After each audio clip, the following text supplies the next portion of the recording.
Alright, so got the 372 put back together, and this is going to be the maiden cut right here. I started it, ran it, set the low end idle, didn't set the high end on it yet. I didn't want to have it all revved up or anything, but overview, or everything I did to it is put new OEM main bearings in it, new rod bearing, which is an NWP, new case gasket, new seals, crank seals. I was gonna take the cylinder head gasket off. I didn't have any Permatex on me, so I ended up having to put it on. I wanted to take it off, and that way it increased the squish a little bit, but I didn't, so it does have the base gasket on it.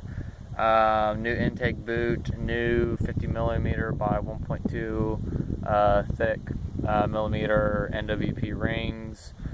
Oiled everything good, cleaned it all real good, rebuilt the carb, complete rebuild kit on the carb. Pressure vacuum test everything checked out for pressurized, everything checked out for vacuum. It's got the new tank on it. Got my bar pan in it. It's got a brand new 3/8 pick 63 gauge square chisel chain. It's a weird chain. It's about half of it is Oregon square chisel chain and half of it is still square chisel chain. I had some pieces and just threw them all together. They were all 3/8 pick 63, but it's brand new, never been sharpened. Stock chain. Rakers haven't been touched. But I figured we'd see how it run here, and hopefully it runs good. I know it ran a lot better, didn't have the kind of surge or anything, or it idled a lot better when I ran it before. Before it'd kind of go up and down on the idle, and it ran a lot better this time when I started it up. But I'm just gonna run a little bit. Haven't broke the rings in or anything, just make 2-3 cuts here and that's it, and just to see how it runs and everything. And on the carb, the base setting I got was 1 full turn in on the high, 1 full turn in on the low, and then 1 full turn, about 1 1/4 turn. No, actually I take that back, probably about 2 turns out on idle on the butterfly screw. But we're just gonna see how it runs here, and if it'll kind of run like it should now, hopefully.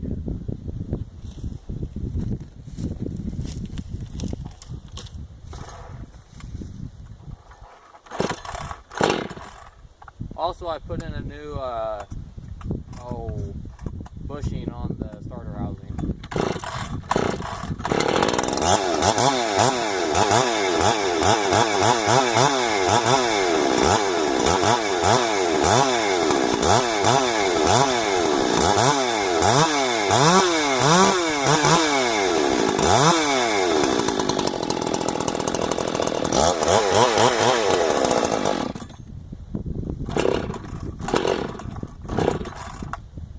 It needs some more tuning still.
Runs pretty good.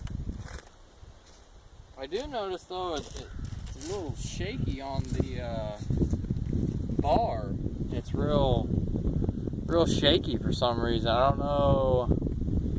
That chain had a few rust spots in it. I don't know. I was hoping it'd break it. It broke it in pretty good, but I don't know. I'll probably pull the bar back off, and now that I've run it a little bit, and check the.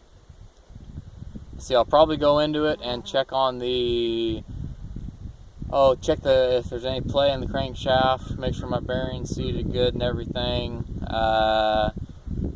Go pressure vacuum test it again. See if everything's sealed good, seals, all that is looking good. See about probably pull a compression test on it and see with those new rings, see what it's pulling now. And then at some point I might take that cylinder back off and get rid of the base gasket, get some Permatex. But other than that, it runs good. It idles a lot better. It doesn't go up and down before. It idle low and almost die, and then it come back up, and then it go down, which is a sign of air leak, and then it surge. I'd set it to 13.5, and it'd climb up to like 15.5. I had to climb up to 16 one time, and which is a sign of air leak. And I did find the problem was my flywheel side crank seal was bad in it. It was all tore to pieces. So we put 2 new seals in it, and I know when I pressure vacuum tested, I drew vacuum fine, held vacuum perfect. Pressurizing it went on it, and it wasn't leaking around all the seals and everything looked good, intake boot, but I did notice it was leaking, wasn't even leaking like above the cylinder, it was leaking out of the gasket, like literally out of the gasket. You could see just in the little pores in the gasket on the flywheel side there, you could see it was just coming out. There's probably a 1/4 inch of gasket sticking out of the case, and it was leaking out of there.